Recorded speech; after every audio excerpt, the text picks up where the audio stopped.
Think of the original 1965 publication of Frank Herbert's Dune, and you likely picture the quintessential science fiction hero's journey, a wronged prince mastering a brutal desert environment, reclaiming his birthright, and avenging his fallen family. That triumphant arc is exactly what audiences expect, but Frank Herbert actively despised the traditional hero's journey. He engineered his narrative entirely to subvert it. Herbert's structural objective was explicit. He believed that charismatic leaders ought to come with a warning label on their forehead because of the immense danger they pose to human health. That classic 1965 victory is actually the bait. The first novel draws you in, setting up a massive 6-book, multi-millennial trap designed to punish humanity for its reliance on saviors. Beneath the political scheming of the great houses lies a much deeper existential threat driving the entire hexalogy. The human species is drifting toward total extinction due to deep-seated evolutionary stagnation. To understand Dune, you have to look past the individual sequels. These 6 books form a single, terrifying sociological experiment designed to force human survival. The experiment begins the moment Paul Atreides wins the throne. His victory immediately spirals out of control, igniting a horrific, uncontainable interstellar jihad. The human cost of Paul's charismatic crusade dwarfs recorded history, culminating in 61 billion deaths. Despite absolute power, Paul becomes paralyzed, trapped by unyielding religious fanaticism and the rigid foresight of his prescient visions. Here, Paul realizes his ultimate failure. Securing long-term human survival requires a sacrifice he cannot make.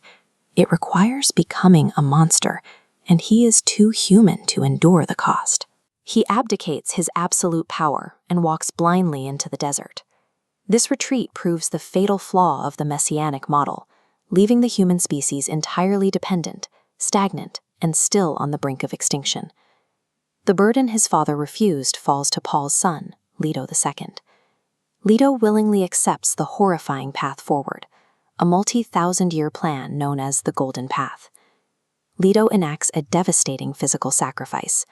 By fusing his own body with native sand trout, he initiates a terrifying transformation into a near-immortal human sandworm hybrid.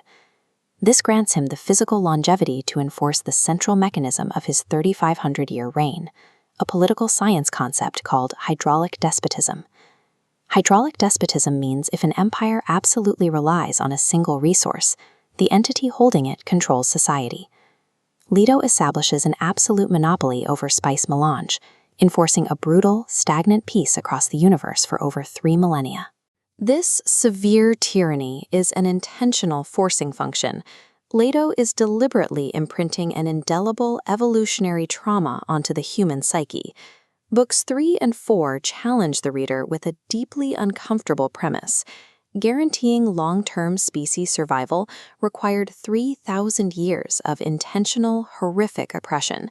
Leto engineers his own assassination to finally shatter his 3,500-year enforced peace.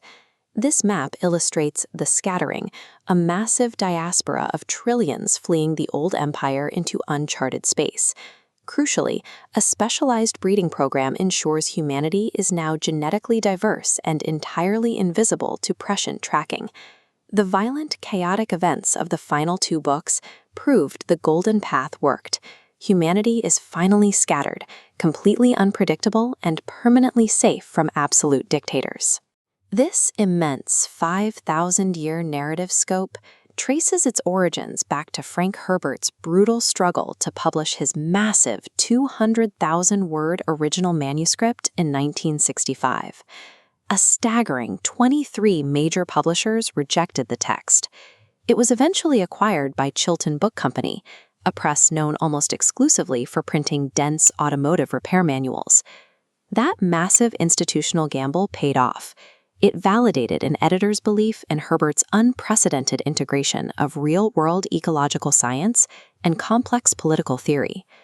The true narrative shape of these 6 books is the violent weaning of a species off its dangerous reliance on absolute institutions. The enduring, unsettling legacy of the Dune Hexalogy is the realization that true human freedom and survival rely entirely on unpredictable